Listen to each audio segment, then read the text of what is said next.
Hey AA family, thanks for meeting with us on our channel.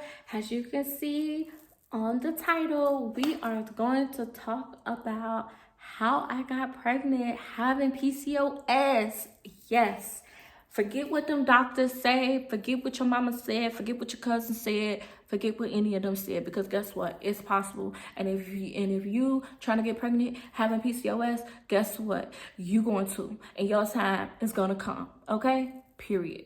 So I'm gonna let you guys know what I did, and don't get me wrong, your journey will be different from my journey. You know, you have your own journey, but I am going to share my story and the things that I did to get pregnant while having PCOS. Well, the thing is, I wasn't, let me stop here. I was not trying to get pregnant. It just happened. So let me clear that up. I was not trying to get pregnant. It just happened. But I just want to share my story because I know many women struggle getting pregnant with PCOS. And guess what? If you trying to get pregnant having PCOS, your time will come. But the first thing that I recommend that you do, forget what the doctors say. I'm sorry, but it is what it is. Because if you have no cure for something and you're not even knowledgeable about something, you can't help me. I'm sorry, you can't help me. So we are going to talk about that. If you have not seen the first video about me finding out how I had PCOS, look in the link will be in the description box, okay? I'm going to put that there for you so you can see that video. Because I broke them into two because it would have been too long of a video and YouTube be tripping. So let me give y'all a backstory. So I found out I had PCOS. I was going through everything, and then you're gonna see in the first video, I basically done research about PCOS. I researched the symptoms. I researched what triggers PCOS, all of that. So that's what I did once I decided to give up metformin. I decided to give up the birth control. And you know, I was basically told like it would be really hard for me to, you know, get pregnant. So I knew we eventually wanted a baby. I just didn't know when. And I was really stressing about it. Like I was stressing about it. I was like, what are we gonna do? Like, you know, are we gonna, you know, is our insurance gonna be able to cover, you know, the pill, the fertility treatment? Because you know that stuff is expensive. That stuff ain't cheap. You know, you gotta have money. You gotta have money. To afford that stuff. And I don't have money. So we had to figure out the natural way, okay? We had to figure out how the old-fashioned way how to get this done.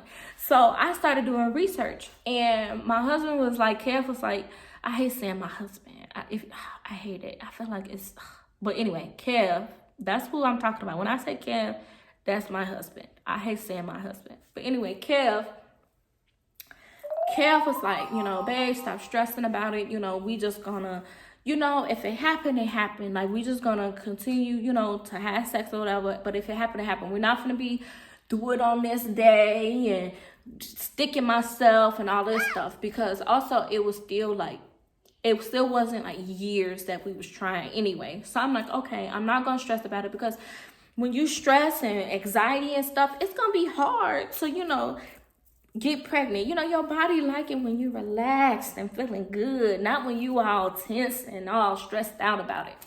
So I started doing my research and everything. I changed my diet, so I wasn't doing dairy. I cut out dairy, sour cream, cheese. I wasn't doing whole milk no more. I was doing almond milk. I stopped doing high fructose corn syrup.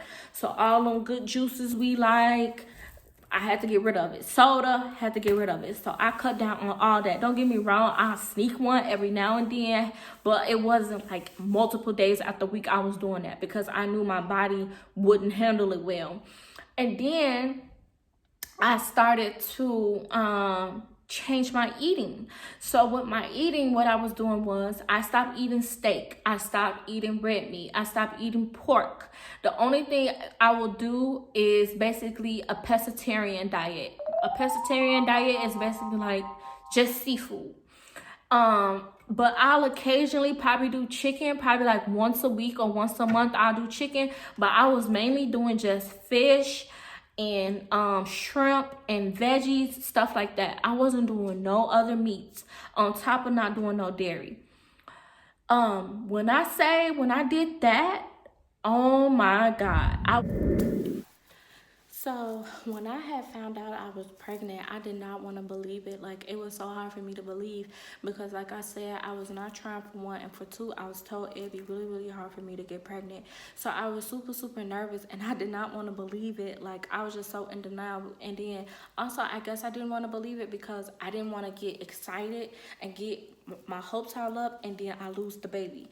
Because having PCOS, you know, a lot of people lose their babies or they don't pass the first trimester. So I was like nervous because I didn't want to get excited and believe it and, you know, think we having a baby and then I lose the baby. So I was like, okay, let me just see if it's true, see what's going on. And sure enough, I went to Planned Parenthood and they did an ultrasound and I was pregnant. And I kept it a secret for a while because I wanted to be sure, like, my baby is, you know, my baby is okay, my baby is here. So I did not tell no one till after my first trimester I was pregnant, and it was because of that reason. I wanted to make sure like everything was okay with my baby. And I forgot to mention this to you guys. So when I had started working out for 30 minutes, doing my pescatarian diet, no dairy, and a detox teas, right? When I was doing that and I had went to the doctor for my checkup and they was seeing like, oh, you're not on no birth control, you're not on metformin, you're not on any of that thing, not on any of that. So, you know, they was trying to like tell me I should get on that. They should really recommend I get on that. And I'm like, no, I'm not getting on any of that. Like, I'm just going to stick to what I'm doing. So he was like, okay, well, we're going to do an ultrasound and see how the cyst is doing. And I was excited because I also wanted to see how the cyst was doing because at this time, it's like a year or two done passed. I think 2 years had passed, and I wanted to see like, did it look less? Is it better? Like, what is going on? And sure enough, y'all, they could not find any cyst at the time on my egg. So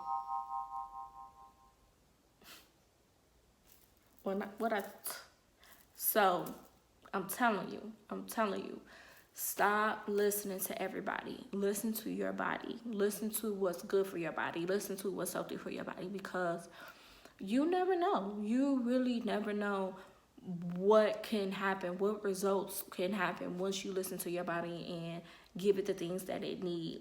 Take away the carbs. Take away the high fructose corn syrup. Take away all these unhealthy things that's tempting to us. And it sucks because if you think about it, everything got high fructose corn syrup. Everything got carbs in it. Everything. So our body don't like that stuff. Our body already don't like that stuff, not having PCOS. So just imagine having PCOS. Our body can't, it's too much. It's too much for us to handle. So, yeah. I'm telling you. But comment below if you, when you, like what symptoms you was having when you had PCOS. Let me know. If you don't want to put in the comments, DM me, sis. DM me because I would love to meet other women who have PCOS because, like I said, I feel like I'm the only one who have it. Like, I don't know no one else who have it but me. So I would love to meet other women who's dealing with the same thing that I'm dealing with. But yeah.